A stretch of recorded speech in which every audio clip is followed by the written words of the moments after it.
You have to have a creator. Nothing can come out of nothing. You cannot get something from nothing. There has to be a source behind this.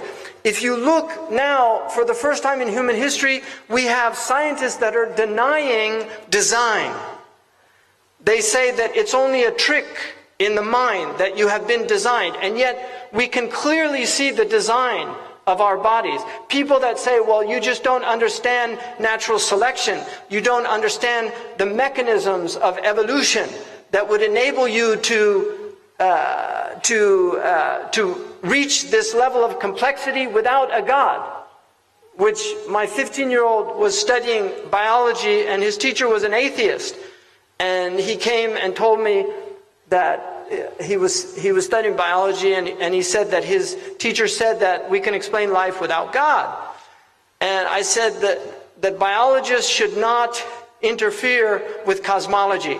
A biologist should stay in biology and not start talking about cosmology, because that's another science, cosmology.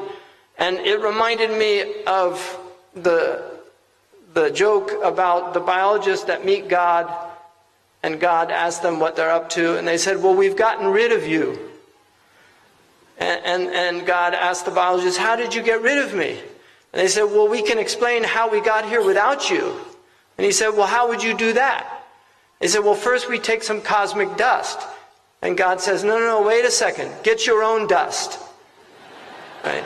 You see, because where did it all start?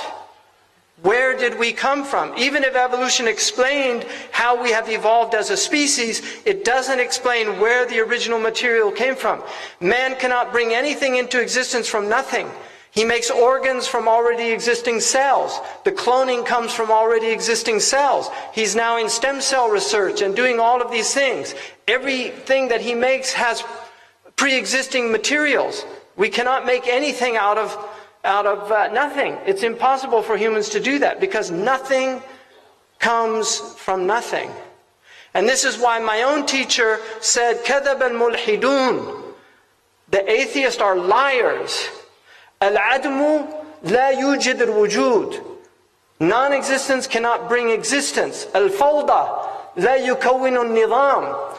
Anarchy or chaos cannot bring order into existence. Al-jahilu la yalid al-ilm. Ignorance cannot bring knowledge into existence. And then he said, إِنَّمَا هِيَ إِنْتِكَاسُ عَقْلِيٍّ كَمَنْ يَمْشِي عَلَى رَأْسِهِ وَرِجْلَاهُ فِي الْهَوَىٰ. This is the inversion, this is an intellectual inversion of reality, like somebody who's walking on his head and his feet are in the air. That this is something that humans have never believed. And this argument now of the modern atheists, this is an ancient argument.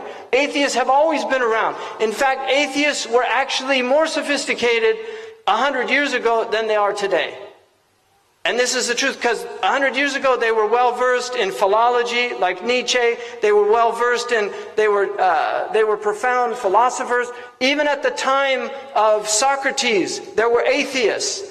People forget that Marx, who was an atheist, he did his PhD dissertation was on the materialists, the Greek materialists. So he had studied materialistic philosophy.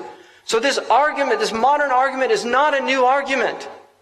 It's a very old argument, and our scholars dealt with this argument extensively, but people don't read their books anymore. And one of the simplistic views of some of these modern Muslims that deny theology and the tradition of theology, they have no response to these new atheists. They have no response other than to say kuffar. But this is not enough, because Muslims have always dealt with these things intellectually in a tradition called Radd al-Shubuhat, which is refutation of the obfuscations that are brought out by the atheists. So it's important for us to remember that we were created to adore Allah subhanahu wa ta'ala, but to know Him through ma'rifah, and this is through the intellect, first and foremost. And our intellect is a spiritual concept.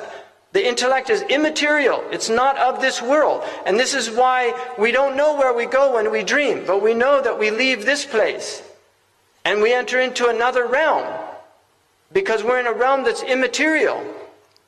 So this is important for us to remember, that now as our young people are exposed to a lot of these ideas, we need to address these ideas in sophisticated ways.